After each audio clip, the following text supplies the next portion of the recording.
Ngayon pa mga bossing, pakita ko lang sa inyo mga bossing ko. Nagustuhan ko tong foundation na to mga bossing ko. Na binili ko mga bossing ko sa TikTok. Na-amaze po ako mga bossing ko. At mura lang po ito mga bossing. Kaagad ko po itong inavail mga bossing. Tapos, kasi yung nagde-demo sa kanila, nagustuhan ko. Kaya sabi ko, ay maitry nga. Kasi taklob na taklob ang mga pores mga bossing. Tingnan nyo po, ito po yung pangalan niya. Ang pangalan ay Isa C. Yan ang pangalan. Ngayon, tingnan nyo po.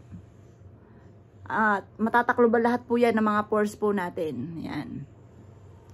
Mas maganda siya doon sa ginamit ko dati. Pero ang tagal kong ginamit yun. Nagustuhan ko rin siya. Kaya lang, parang syempre, alam niyo na yung mga bagong labas ngayon, lumi-level up. Kaya parang, mas, para sa akin, parang, ito na yung lagi kong, parang mawiwili na ako dito sa pagbili dito mga bossing. Ito yung ginagamit ko dati, na matagal na, taon ko na itong ginagamit. Itong BB cream, yung all day BB cream. Maganda rin po siya, pero parang nagustuhan ko to yung ngayon mga bossing ko yung pagkakabili ko nito sa TikTok. Yan, tingnan niyo po ha. Masyado siyang ma-cream, tapos ano siya mga bossing ko, yung nanunuot yung mismong cream niya mga bossing, tapos naglalas po siya.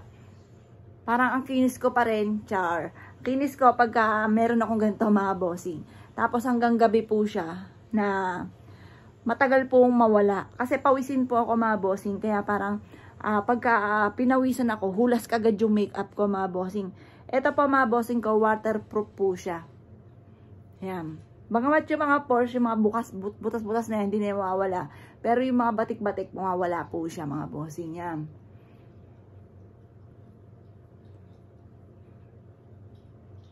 Yan, ganyan ang ginagawa ko mga bossing. Kaya minsan, akay na ba yun? Kasi parang nadadaan nga po sa makeup mga bossing. Yan po.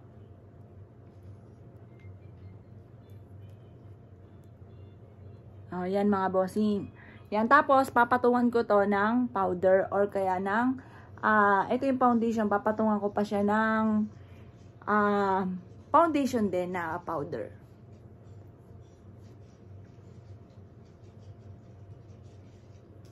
Yan, kasi, hindi ko pa sabi kung anong tawag dito sa ganito. Pero foundation din po siya. Pero, hindi siya yung totally powder. Kasi may powder na, ay, wala dito.